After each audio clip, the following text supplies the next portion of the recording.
¿ustedes saben en qué año murió Benito Juárez? ¿Alguien sabe? Yo tampoco. Pero si supiéramos eso, diríamos, tenemos un conocimiento específico. En cambio, cuando alguien sabe cuántos campeonatos tiene el América. ¿Cuántos? 14. Gracias, Javi. Muy bien. Entonces, ese es un conocimiento específico. Pero cuando le enseñas lógica a alguien, no le estás enseñando algo específico, sino que le enseñas de pronto estrategias de razonamiento y un conocimiento que puede utilizar para lo que quiera esa persona. Entonces, hoy no vamos a hablar mucho de lógica, vamos a hablar poquito, pero lo que tengo por objetivo, bueno, ustedes en este plantel todavía estudian filosofía, si estoy en lo correcto, sí. Y tienen seguramente clases de filosofía que tal vez les gustan, tal vez mucho, tal vez ya tienen una gran influencia de sus profes y dicen, yo también quiero estudiar filosofía. ¿Hay alguien así? Sí, al menos una persona, alguien lo está considerando. ¿Cuántas personas lo están considerando? A ver, levante la mano. 1, 2, 3. Sí, es el estándar, más o menos. Es muy interesante porque parece que hay... ustedes están en un momento de la vida en el que toman decisiones que los persiguen varios años más. Entonces, es padre porque tenemos que tomar decisiones con mucha autenticidad. Cosas de las que no sabemos exactamente si estábamos en lo correcto o no, pero con respecto a las cuales no necesariamente nos vamos a arrepentir, aunque no sea exactamente lo que esperábamos, y es de lo que se trata la charla de hoy.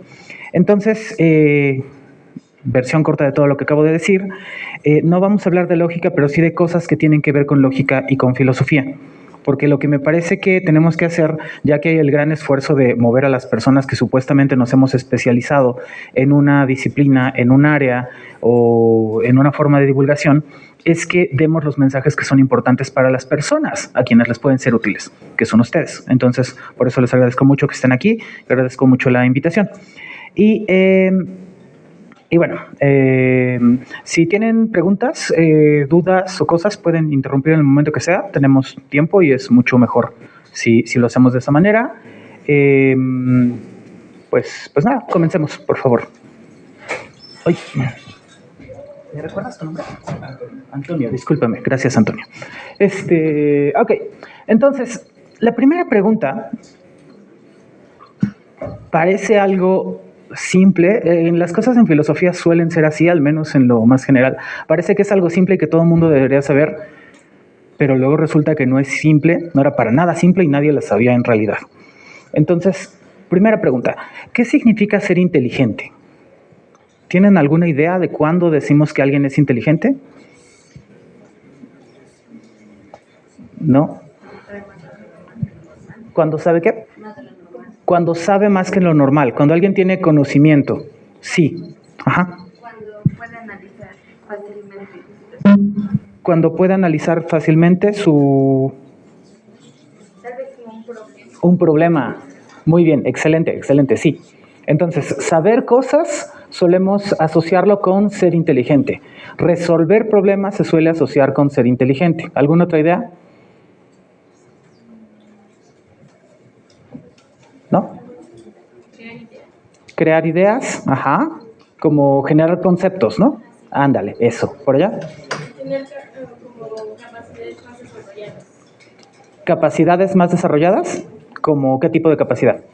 La inteligencia emocional. La inteligencia emocional. Ese es un tema muy interesante. Tal vez podemos ir allá, pero dices bien. O sea, hacer cosas que, a ver si encontramos el contraste correcto. Capacidades que no tienen que ver con lo físico exactamente, por ejemplo. Correr no es ser inteligente, pero dices relacionarse con otras personas sí es inteligente. Más o menos. Ok, si se fijan, han respondido cosas muy diferentes. Y es correcto, o sea, porque como les estaba diciendo, parece que es algo que es obvio y que sería muy simple, pero no es obvio, no es muy claro y tampoco es simple. Entonces, ¿qué sí sueles, o sé que sí tenemos más claro normalmente? Cuando alguien no es inteligente. Normalmente ahí sí, ya cayó el 20, ¿no? O sea, sobre todo cuando hacemos una autocrítica, es como no me comporté de lo más inteligente en ese momento. ¿Tienen idea, por ejemplo, de cuándo han considerado de ustedes mismos o de alguien más que no fue inteligente? Ajá. Cuando antes de pensar en su acción o en lo que va a decir, pues lo actúa. Sí, no pensar en lo que vamos a hacer o a decir. Y entonces dices, no debió haber hecho eso, ¿no? Como en el meme. Ajá. ¿Qué otro momento dicen ustedes? No fui inteligente cuando... No ser consciente de los demás, justamente de tal vez me enojé con tal, no le voy a decir por qué me enojé. Ajá. Se parece mucho a lo que decía tu compañera. No tener cuidado de cómo nos relacionamos con otras personas, como si no importara lo que sienten o piensan, o pudieran saber cómo nos sentimos o qué pensamos. Entonces, eso no es inteligente. Y si se fijan otra vez, son cosas muy distintas. Entonces, cuando estudiamos fenómenos así, es importante ir delimitando cosas. Siguiente, por favor. Gracias. Entonces, hablemos un poquito de lógica. ¿Ustedes todavía estudian lógica en la prepa? Sí. Entonces ya tienen una noción de esto, ¿no? Cuando hay necesidad en un argumento entre unas premisas y una conclusión, cuando se dice que hay consecuencia lógica, cuando necesariamente una conclusión se sigue del otro y tenemos completa certeza al respecto. ¿Qué lógica ven? ¿Ven silogística, proposicional, predicados? ¿Qué hacen? Proposicional, ¿no? Pues ya lo saben todos, están muy bien. Entonces seguramente conocen las que están por acá, tablas de verdad, ¿no? Eso. Entonces, y saben lo que es un argumento válido, una verdad lógica y una tautología. Todo mundo. Sí. Ok. Bueno, no vamos a hacer mucho de lógica hoy, les decía, pero probablemente han escuchado esto. A veces las personas relacionan el tema de ser inteligente con la lógica o lo hacen sinónimo. Le dicen, ¿por qué hiciste tal o cual o cómo supiste esto? Y te dice, pues es que era lógico. ¿Por qué piensan, si tienen alguna noción, por qué piensan que la lógica se suele asociar con ser inteligente? Ajá. ¿Quién? Se supone que tienen que llegar a la verdad, a lo correcto, a lo perfecto. Se tiene esa concepción de que si haces algo lógico, llegas a lo perfecto. Sí. Dijiste tres cosas que son como bien kantianas: la verdad, lo perfecto e incluso hasta lo bello. Son como suele estar como la tríada, ¿no? Lo bello, lo bueno, lo verdadero. Y dices, y la forma de llegar a eso es la lógica, porque tenemos razonamientos perfectos y si procedemos lógicamente, entonces todo va a estar bien. Y al menos hasta el siglo XX, según la historia de la lógica, parece que sí, que la gente tenía un consenso de que esto pensábamos en lógica. Pero también, si les cuento un poquito de historia de la lógica, en realidad siempre han existido otras formas de concebir la lógica. No es esto que tenemos aquí, todo lo que está en la diapositiva, este razonamiento que es pues un diagrama de Euler para un silogismo, esta representación que es el modus ponens, tal como lo concibió Gottlob Frege en su libro de conceptografía, cuando se considera que inicia que sienta las bases de lo que es la lógica clásica contemporánea, o la tabla de verdad, todas tienen en común que son ese canon de la lógica al que se llama la lógica clásica. Pero después pasa algo muy peculiar, que es que en la actualidad pensamos que hay distintos tipos de inferencia, distintas formas de consecuencia lógica y distintos tipos de lógica. Entonces, eso naturalmente no nos alcanza el tiempo para estudiarlo en la prepa.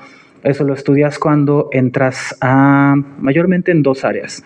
Cuando entras a filosofía y te haces junkie de la lógica y quieres estudiar todas las lógicas y no duermes por estar haciendo cálculos de tablas de verdad y otras cosas y así. O cuando entras a ciencias formales. La gente que va a matemáticas, a la Facultad de Ciencias y demás, hace todo esto. Y en algún momento se encuentran en el camino y dicen, entonces los humanistas y la gente de filosofía hacía esto. Sí. Entonces, es padrísimo. Un evento que acaba de regresar es la Olimpiada en Lógica. Entonces es como, ¿existen Olimpiadas en Lógica? ¿En serio? Sí. Y es padrísimo porque conoces gente de otras instituciones, de otros estados de la República, que también le gusta la lógica, que se puso a estudiar un montón y que quiere ganar. Es una de las competencias más sanas que he conocido en mi vida.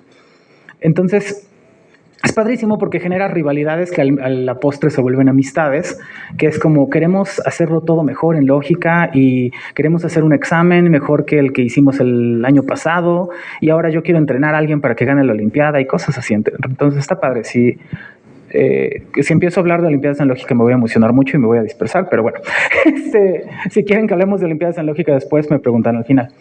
Entonces, el tema es distintos tipos de inferencia y distintas formas de consecuencia lógica implican que la lógica clásica, como la de la diapositiva anterior, de las tablas de verdad, no es la única, que hay otras formas en las que podemos razonar y construir argumentos que sean lógicos.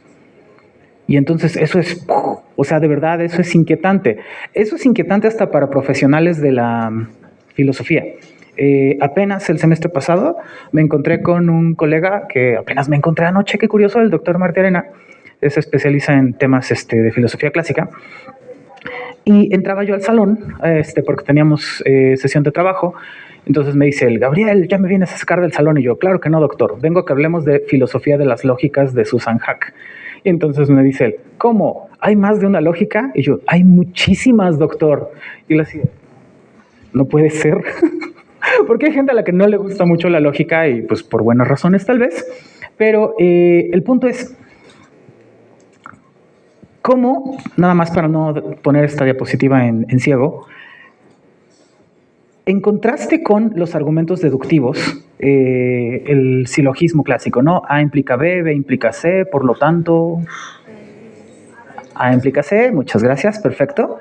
En contraste con ese tipo de razonamientos que puedes representar en un diagrama, que puedes traducir a distintos lenguajes formales y decir, esto es una tautología, es algo que se sigue necesariamente, en la vida y en las lógicas, en otros lugares, hacemos razonamientos que son de otro tipo. ¿Como de qué tipo? Es tipo inductivo. Cuando vas caso por caso. Ajá.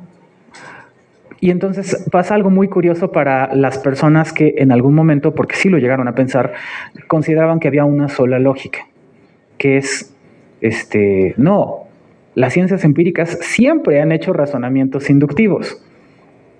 Entonces ahí hay que recalibrar algo que tiene que ver con nuestras creencias en general. Una idea, por ejemplo, justo lo que decía su compañera, que es correcto, es como, a ver, si tenemos todo en un orden lógico, todo va a ser perfecto. Que es que nuestras ciencias son así perfectas, nunca fallan. Pero si vamos a el proceso inductivo por el cual conformamos nuestras creencias, claramente es falible. ¿Por qué creerían?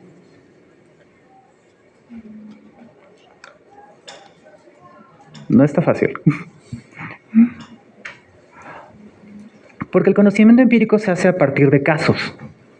Entonces, cuando tenemos un caso, quien habló de esto en el siglo XX y fue muy relevante fue, por ejemplo, Popper. El ejemplo que daba era nuestra idea de los cisnes y sus propiedades. Los cisnes son blancos. ¿Por qué dices que los cisnes son blancos? Porque está un cisne ahí y es blanco. Y siempre que veo un cisne es blanco. Entonces es caso, caso, caso, caso. Y todos los cisnes que yo he visto son blancos. Entonces la generalidad tiene que ser que los cisnes son blancos.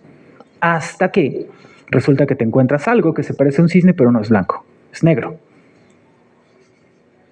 Entonces tienes de dos. O dices y echas para atrás tu creencia de que todos los cisnes son blancos, o dices que ese no es un cisne. Entonces, esos problemas de la ciencia tienen que ver con una metodología lógica. Solamente por poner un ejemplo de la deducción no es la única forma en la que procedemos lógicamente y nuestro conocimiento no siempre es infalible. De hecho, el gran aprendizaje es nuestro conocimiento es más bien bastante falible. Y si ustedes estudian todavía más lógica, lo que van a encontrar es que incluso en las ciencias formales, esa uniformidad tampoco está tan por descontado. Incluso ahí hay excepciones. No vamos a ir para allá porque va a ser complicado y nos vamos a desviar mucho de nuestro tema, pero sí es importante que les hable de esto. Entonces, y lo que nos toca hoy, bueno, nuestro tema de hoy, que es distintas formas de razonamiento o distintas formas de lógica pueden tener que ver con distintas formas de racionalidad. Porque justo la idea que mencionaba su compañera, les decía yo, muy kantiana, la compartieron otros filósofos de la historia. Por ejemplo, George Boole sí pensaba que había una lógica, que era la lógica clásica de las tablas de verdad. Claro que todavía no se desarrollaba exactamente así, pero él lo que pensaba era, sí hay una lógica, hay una forma de ser racional, y eso es algo que nos dio Dios. Y cuando hacemos álgebra y ciencias formales, estamos haciendo esa forma de pensamiento. Entonces es como, vaya, gente muy inteligente, otra vez, gente que hizo cosas muy importantes, tuvo esa creencia, pero ahora tenemos que tener otra. ¿Por qué? Pues no porque esté mal en sí mismo haber tenido esa creencia, sino porque tenemos más elementos para considerar las cosas de manera diferente. Y es lo que vamos a hacer hoy, ¿vale? ¿Hasta aquí alguna pregunta? No. Bueno, continuamos, por favor. Gracias. Entonces, ahora les voy a hablar sobre qué significaba ser inteligente o cómo se reconcibió la pregunta por la inteligencia hace 100 años. Hace 100 años, hace 100 años era 1924, ¿no? Una cosa así, ok, sí. Es que llevo rato estudiando este tema, entonces ya decir hace 100 años siempre tengo que pensar cuándo fue. Bueno, ahora tenemos una idea de qué pensamos desde la psicología y las ciencias cognitivas con respecto a la inteligencia. Y hace 100 años era algo que no estaba muy desarrollado. Entonces es muy interesante porque cuando la gente no tenía una idea de cómo medir la inteligencia, pues tenían que empezar por donde se les ocurriera. Y se les ocurrieron cosas bien locas. Por ejemplo, una de las primeras formas, de las que hay registradas, que las personas utilizaron para intentar medir la inteligencia era la gente que tiene mayor capacidad física suele ser más inteligente. Observaban esa correlación. Por lo tanto, si sometemos a la gente y la metían en un tanque con agua que aguantara la respiración, la gente que aguante mayor respiración seguramente es más inteligente. Y ustedes dirán, pero ¿por qué se les ocurrió esa tontería? Y eso es porque no tenían idea de cómo medir la inteligencia. O sea, había cosas que se medían que era fácil, como quién es más rápido, quién salta más alto, cosas así. Pero ¿cómo mides la inteligencia? ¿Dónde se le ve la inteligencia a las personas? Que es lo que empezamos hablando, ¿no? Bueno, entonces, en el a inicios del siglo XX, las personas tenían mucho interés en desarrollar una estrategia para medir la inteligencia que no fuera ad hoc, que no fuera como, mira, esta persona es inteligente y hace lo que dijo mi prueba. Y es como, no, a ver, dame algo con lo que pueda medir la inteligencia de las personas y que pueda ser un estándar, que pueda yo decir quién es inteligente y quién no. Entonces, sucedió que Alfred Binet en Francia, Alfred Binet era más un pedagogo que un psicólogo. Y lo que estaba pasando en Francia era lo siguiente, a principios del siglo XX. Imagínense que aquí están dos grupos reunidos, ¿no? Son al menos dos, de distintos, pero del mismo grado, ¿no? ¿Son de qué? ¿De sexto y cuarto? Ok. Entonces, hay cierta disparidad, pero hay afinidad bueno, tenemos cierto desarrollo, hemos logrado algunas cosas. Imagínense que en este mismo grupo además estuvieran sus compañeritos de iniciación, así que les quitaran, que ya no hubiera más el uniforme de los chiquitos y que estuvieran todos juntos. Y que todos tuviéramos que estudiar lógica al mismo tiempo. Bueno, esa era la educación en Francia a principios del siglo XX. Estaban aventados un montón de niños en el mismo salón y nadie aprendía nada, porque era como, no tenían una forma de distinguir ni qué grado de aprendizaje tenían, ni qué grado de desarrollo cognitivo tenían. Y estas palabras que acabo de utilizar, que utilicé comillas, es a lo que voy. lo que decían es, los niños tienen un cierto desarrollo respecto a sus habilidades a cierta edad. Dice, y cuando alcanzaron ese desarrollo, entonces pueden hacer ciertas cosas. Si no lo han alcanzado, entonces no pueden hacer ciertas otras cosas. De ahí viene una forma que probablemente han escuchado, que es bastante peyorativa, que no hay que andar utilizando de esa forma porque es capacitista y es mala onda y está erróneo. Pero el término técnico era, mira, este niño tiene cierta edad, tiene, no sé, 8 años, pero sus capacidades corresponden con la media de lo que hacen los niños de 6, 7 años. Dices, ese niño es un retrasado mental, eso es a lo que se refería. No era una cuestión peyorativa, no era mala onda, era no logra esta y esta y esta habilidades que logra la gente de su edad. Dice, y tenemos otros niños que tienen también 8 años, pero hace lo que hacen los de 10. Entonces ese es como un prodigio, es un genio, hay que hacer algo. Entonces, el problema que tenía el ministro de Educación, que le dice a Binet, es todos los niños están aventados en el mismo salón, nadie aprende nada y no sabemos cómo separarlos ni cómo... ¿qué? Entonces dice, por favor, dime cómo los podemos ordenar según sus capacidades. Entonces, Binet desarrolla lo que se conoce como una batería de medición de inteligencia. ¿Qué es eso? Es una serie de pruebas. Probablemente hicieron ustedes alguna vez un examen psicométrico, llenaron alvéolos y cositas así, ¿sí? Y tuvieron que reconocer patrones y esas cosas. Eso es una versión contemporánea de aquellas pruebas que hacía Binet. Si algún día tienen demasiado ocio, pueden todavía irse a ver cómo eran las pruebas de Binet. Eran cosas muy empíricas, así como la atención que pueden retener los niños, qué tareas les puedes pedir que lleven a cabo y si las entienden satisfactoriamente o no, y así. Entonces, lo que hizo Binet, que no podía hacer todo el mundo, es que su colección de pruebas, de hecho, parecía que satisfactoriamente decía quién era inteligente y quién no, o en qué medida. Y de lo que se sentía muy orgulloso Binet era de que su batería tenía esta característica, cientificidad. Cientificidad, le decía Binet, es algo que es cuantificable, eso no es una L, es una N, qué horror. Cuantificable, cuantificabilidad, que tenía una escala, que la escala y sus mediciones eran consistentes, número 1, y número 2, que tenía cierta predictibilidad, que decía, efectivamente, cuando yo le pongo esta prueba a los niños y alguien sale bien, después también sale bien en la escuela. Entonces, eso tiene cierta familiaridad para ustedes. Seguramente alguna vez les hicieron alguna prueba de algún tipo o algo así, y seguramente lo han visto también en la televisión, ¿no? Y en lugares. Existen estas pruebas que te dicen si eres inteligente. ¿Sí? ¿Sí tienen familiaridad con el tema? Ok, perfecto.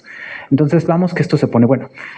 Entonces, en ese tiempo también había un autor, Spearman, que desarrolló la teoría general de la inteligencia. ¿Qué era la teoría general de la inteligencia? Lo que decía es, las personas tienen cierta habilidad cognitiva, ciertas habilidades mentales, vamos a decirlo así, y podemos contar, digamos, a través de ciertos artificios aritméticos, podemos, después de medirlas, tener un índice y decir qué tan inteligente es una persona.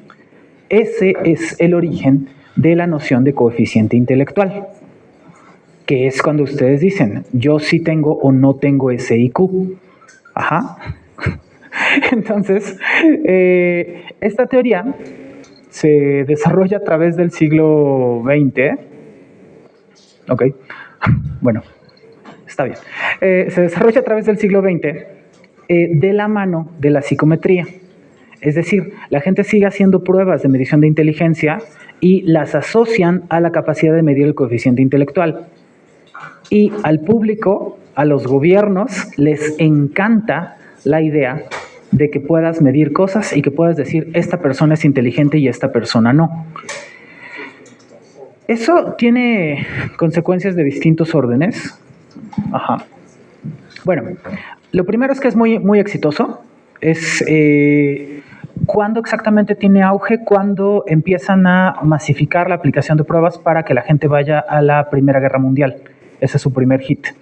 Pero después las cosas se salen de control porque, si recuerdan, lo que les dije es el objetivo de Binet no era decir quién era inteligente y quién no, era ayudar a los niños a estudiar. Y aquí ya estábamos hablando de algo que era distinto, era decir quién es inteligente y quién no. Entonces, como tal vez están sospechando ustedes, esto tuvo consecuencias. Por favor. ¿Qué consecuencias creen ustedes que puede tener que yo tenga una batería, que tenga una serie de pruebas y diga, a ver, aplica la prueba? Y ahí va a resultar, va a estar escrito, vamos a tener una prueba objetiva, científica, de que eres inteligente o de que no lo eres. ¿Qué se imaginan que pasó? Una separación entre los que sí sabían y los que no. Sí, una separación entre los que sí sabían y los que no. Lo dijiste de una forma muy bonita, porque es una idea muy oscura. ¿Alguna otra idea de qué más pasó? Discriminación, ajá.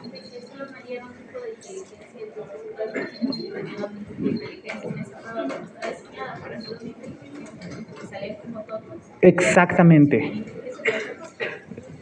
Exactamente, todo lo que dijiste.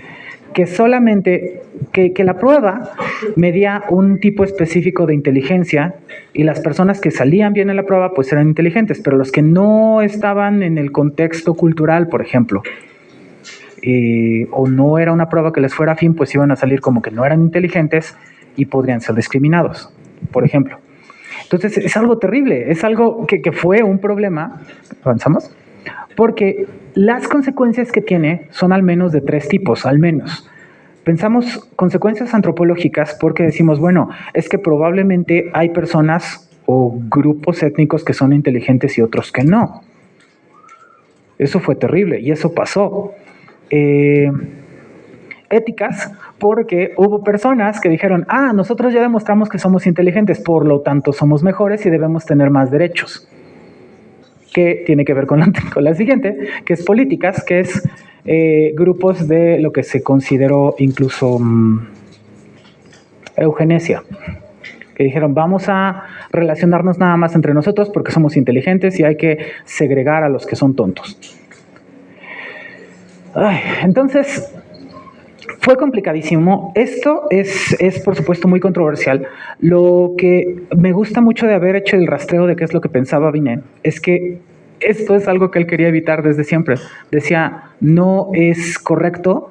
Dice, la medición de inteligencia lo que te dice es cuál es el resultado que tuvo una persona en un desempeño en un momento.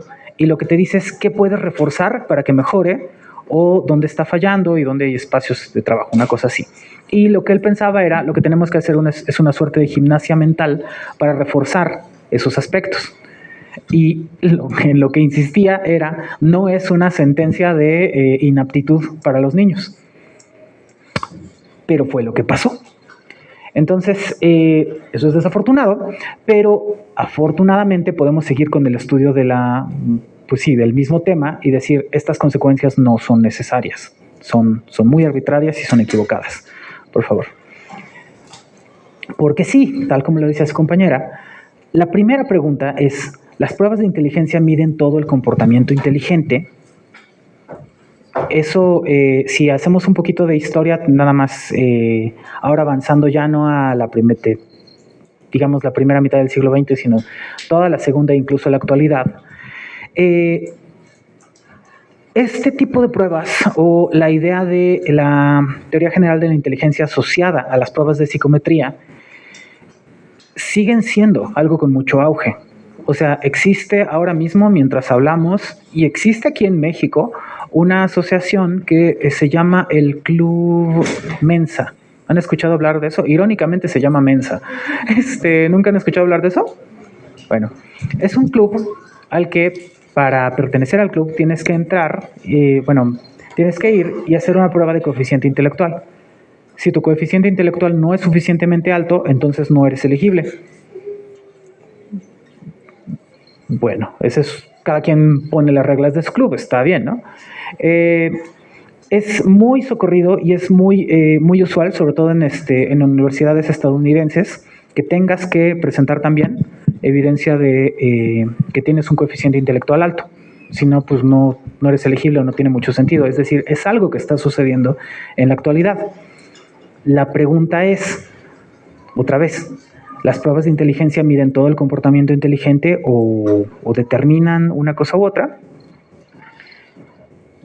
Y las críticas que sucedieron, sobre todo a partir de los 80s, a este tipo de pruebas y a esta forma de concebir la inteligencia, es que, la inteligencia se volvió sinónimo de la capacidad de resolver pruebas. No sé si alguno de ustedes usa Duolingo, por ejemplo. ¿Todo mundo? Muy bien. Entonces, cuando estás utilizando el Duolingo, sobre todo cuando ya llevas un rato, dices, hay veces que estoy aprendiendo nuevas palabras, hay veces que estoy aprendiendo gramática y hay veces que ya le tomé la medida a qué es lo que hay que contestar y lo contesto como por lógica, ¿sí? A todas las personas nos pasa eso. Yo creo que esa es la gran objeción que tenemos, que es eso específicamente en términos de lógica y ciencia cognitiva, es lo que se llama heurística. Una heurística es un tipo de razonamiento rápido que utilizas para evitar razonar. Heurística. H-E-R-U-I-S-T-I-C-A. Heurística. Entonces, es un razonamiento rápido que utilizas cuando no quieres pensar. Las heurísticas, así como lo acabo de decir, parece que es algo malo, pero en realidad es algo bueno, porque es en gran medida lo que dicen los científicos cognitivos, las científicas cognitivas y científicos cognitivos, es parte de nuestra supervivencia. ¿Por qué? Porque pensar es carísimo. Te toma mucho esfuerzo, tienes que alimentarte, tienes que haber dormido, tienes que hacer un montón de cosas para andar razonando. Entonces, todos los animales, eso es lo que postula esa máxima, todos los animales van a ser tan tontos como puedan y van a evitar pensar porque pensar es caro. Entonces, sí, es normal que cuando estamos haciendo el Duolingo, pues le tomemos la medida y digamos, ya sé cómo responder esto, aunque no entendí en realidad la respuesta que estaba pidiendo de mí. Afortunadamente, como la sola exposición al idioma ya nos permite que lo vayamos asimilando, no está tan mal, entonces creo que bueno, no perdemos todo. Pero el punto es, sí, esto es un problema porque la gente podría estar desarrollando habilidad para resolver un test y no necesariamente ser inteligente, número uno. Y número dos, y esta es la prueba la objeción más fuerte, es esas pruebas de inteligencia se limitan a evaluar lo que se conoce como habilidad computable o inteligencia algorítmica. Es decir, mucho el tipo de razonamiento que utilizamos en lógica deductiva y en ciencias formales, pero no necesariamente eso es todo lo que se considera comportamiento inteligente, que fue lo primero que empezamos hablando, ¿vale? Entonces, aparece en pantalla una de las palabras más feas que deben existir en el español. La voy a ver de lejos porque es horrible. Dice disracionalidad. ¿Habían escuchado alguna vez hablar de eso? No, afortunadamente. Disracionalidad, además, ¿qué es la disracionalidad, por favor? Eso está un poco mejor. Dice, es la condición de actuar en contra de lo que la razón dictaría a pesar de contar con inteligencia adecuada. Una razón importante por la que nunca han escuchado hablar de disracionalidad es que creo que soy la única autora en español que ha escrito al respecto y no ha de ser por algo bueno. O sea, no lo considero un logro. Creo que es un tema feo ya. Pero bueno, esta idea tiene dos problemas. Esta noción o este concepto de dónde viene de un científico cognitivo que se llama Keith Stanovich. Y lo que dice es esto. A veces tienes personas que son muy inteligentes, pero se comportan de manera muy tonta. Piensen en eso un momento. ¿Ustedes conocen a alguien que sea muy inteligente, pero que de pronto haga cosas muy tontas? Sí. A ver, ¿en quién están pensando? ¿Cómo en qué contexto? Tal vez no digan nombres, pero digan una idea. Ajá. Bueno, lo puedo relacionar un poco con los políticos porque la gente piensa que son muy estúpidos y a veces sí, a veces, pero por algo saben manejarse en ese mundo y están ahí, creo yo. Sí, ese ejemplo es un poquito complicado porque el tema es, parece que la inteligencia no siempre es evidente, o al menos en la esfera pública no siempre sucede que que quede claro cuáles son las intenciones detrás de lo que está haciendo cada persona. Eso es verdad. Un caso, algún otro caso que tengan de... Ajá. Bueno, recordando un poco la serie de Malcolm en el medio, pues era este tipo de genio matemático, pero de repente sí tenía acciones que no eran nada inteligentes, ¿no? Exacto. ¿Cómo cuáles? Como cuando estallaron un puente y se quedaron ciegos un rato. Muy buen ejemplo, sí. Hay un capítulo de Malcolm en el medio donde le gusta a una niña y él dice para sí mismo, ok, creo que soy suficientemente inteligente para encontrar una manera razonable de llevar esto. Y a la siguiente escena está el padre de la chica reclamando porque le lanzó un ladrillo a la chica. Entonces es más o menos eso, ¿no? Lo peor es que esas historias parece que son inventadas, pero son reales. O sea, la gente sí hace cosas así. ¿Algún otro caso que tengan? ¿No? Pero bueno, hay otra serie también. ¿Cómo lo llaman esto? ¿The Big Bang Theory? La teoría, ajá. Sheldon 100%. La idea es que es un personaje muy inteligente, que tiene mucha capacidad para hacer ciencia y para otras cosas, pero socialmente es muy torpe. Entonces, lo que dice o lo que postula esta noción de la disracionalidad es, si podemos regresar un momentito, acá. Lo que dice es dos ideas que quiero que estemos pensando. Uno, hay una idea de qué es la inteligencia adecuada. ¿Cuál es la inteligencia adecuada según la ciencia cognitiva contemporánea? La de factor G, la de los coeficientes intelectuales. Y lo que están diciendo en su objeción estos autores es, esa inteligencia no alcanza porque hay otra cosa que es lo que la razón dictaría y te puedes comportar en contra de eso. Eso póngalo con pincitas, porque es como, desde el principio, desde que suena como que lo que la razón dictaría. O sea, empezamos esta sesión hablando de, a ver, ya dijimos que no hay una lógica, que hay varias. Hay una razón, esto es lo que piensa esta gente. Vamos a ver la controversia. ¿Dudas hasta aquí? ¿Más cosas que quieran aportar? ¿No? ¿Más ejemplos de comportamiento irracional? Cosas que les hayan pasado. Porque además es un buen adjetivo, ¿no? Como, pero qué disracional he sido. Pensando que eres inteligente, pero cometiste un error que no debiste haber cometido. Una cosa así. Vale. Por favor. ¿Otra? Sí. Entonces, ser inteligente no es lo mismo que ser racional. ¿Por qué? Porque lo que dicen los científicos cognitivos es ser racional no está delimitado solamente por la inteligencia algorítmica, sino que todas las personas tenemos distintos estilos cognitivos. ¿Qué son los estilos cognitivos? Los estilos cognitivos tienen que ver con la forma en la que establecemos o modificamos nuestras creencias, qué tipo de procesos llevamos a cabo, y todas las personas tenemos procesos distintos. ¿Como cuáles? Por ejemplo, y eso lo dijeron hace rato por acá, a veces pensamos las personas antes de actuar y a veces no. Eso ya es un estilo cognitivo. Considerar o sopesar antes de actuar. Acopiar información, considerar distintos puntos de vista, pensar, conferir más fuerza a nuestras creencias o menos según la evidencia y retractarnos respecto a nuestra creencia. Poder retractarnos respecto a las creencias que tenemos cuando se nos presenta evidencia adversa. Eso, si lo piensan un momento, las personas lo hacen de distinta manera. Hay gente que sí está muy presta a copiar información y otra que no, que dice, a ver, ya me informé tantito y adelante, ejecuto. Hay gente, sobre todo esta, que está dispuesta a aceptar que se equivocó o retractarse. Y hay gente que no, que es como, yo ya dije que era esto y no me importa, me voy a quedar con eso para siempre. ¿Vale? Entonces, parece que dices, bueno, esto tiene que ver con la racionalidad. Si tú te informas, si tú estás dispuesta o dispuesto, en disposición de retractarte, si tú consideras distintos puntos de vista, entonces ya eres racional. Pero la verdad es que no. ¿Por qué? Porque estas mismas disposiciones pueden inducirte a la irracionalidad. ¿Cómo?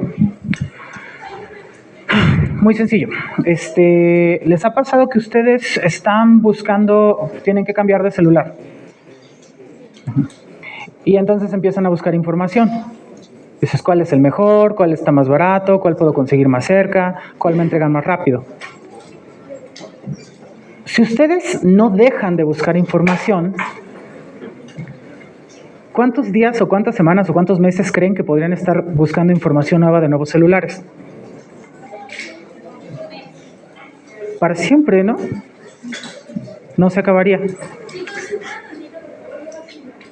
Entonces, el tema es,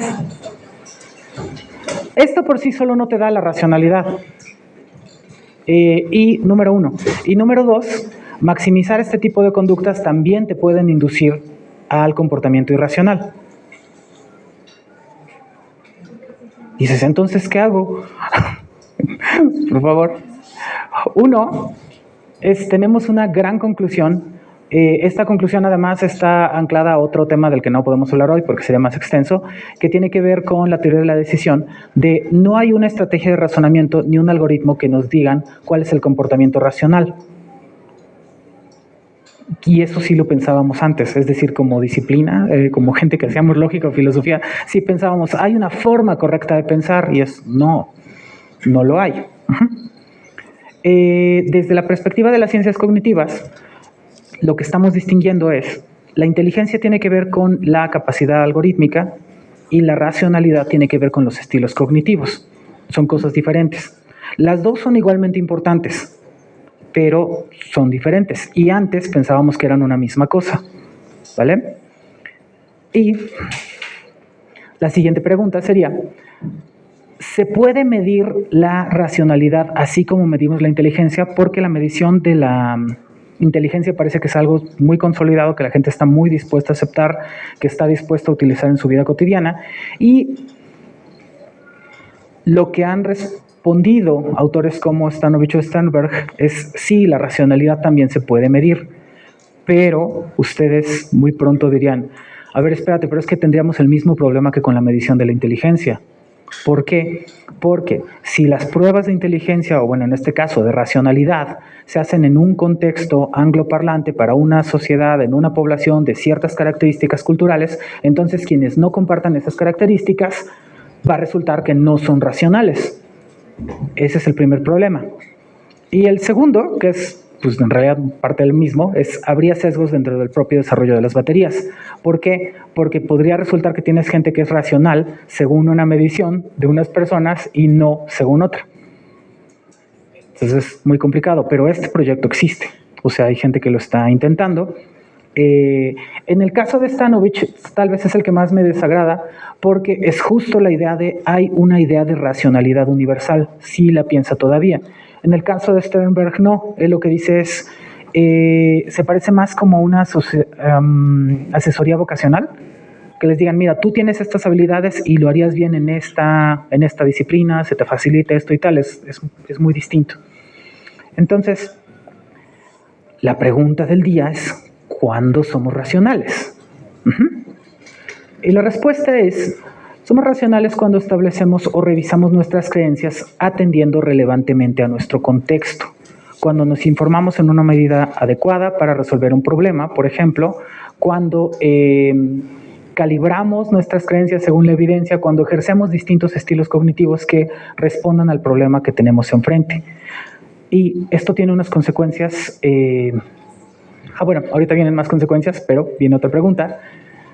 ¿Ser racional equivale a estar en lo correcto siempre?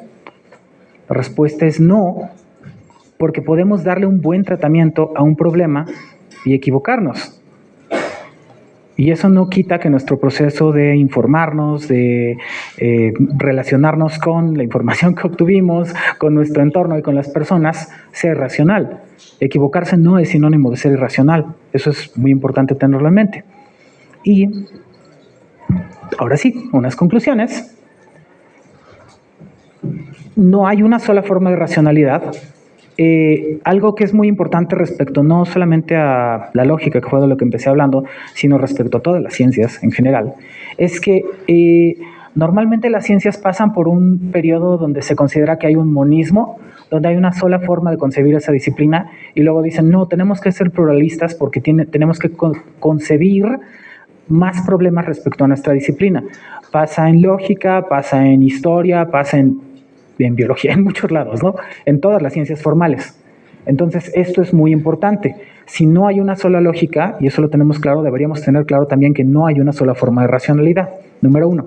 Número 2, en la normalidad, es decir, cuando está claro cuál es la instrucción que hay que seguir, no hay espacio para la racionalidad. La racionalidad la ejercemos cuando tenemos un escenario de desafío. Si ya supiéramos qué hacer, entonces estaríamos siendo solamente inteligentes. Pero si no sabemos qué hacer y resolvemos un problema, ahí es cuando entra la racionalidad. Y por último, podemos incurrir en errores racionales y pues no tenemos que avergonzarnos, eso es perfectamente normal. Y creo que ya, gracias.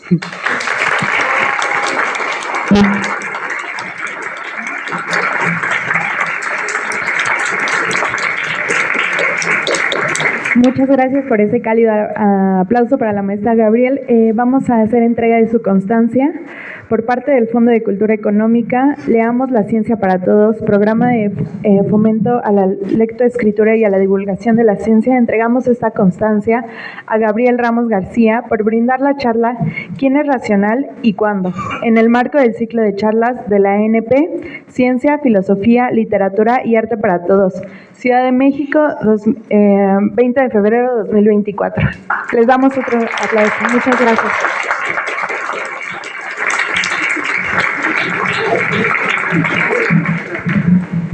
Rápidamente le comento, muchas gracias por acompañarnos nuevamente en esta ocasión en Prepa 2, pues en nombre del Fondo de Cultura Económica y de su programa de fomento a la lectoescritura, les damos muchas gracias por acompañarnos. Como saben, pues miren, tenemos aquí un celular porque pues está como raro allí, pero estamos haciendo una transmisión en vivo a través de nuestras redes sociales como Zoom y Facebook. Esta charla se va a quedar guardada en nuestro canal de YouTube, nos pueden buscar como La Ciencia para Todos. Muchas gracias a los muchachos que nos acompañaron desde Puebla, desde varias partes del país, a través de Facebook y de Zoom. Muchas gracias por acompañarnos.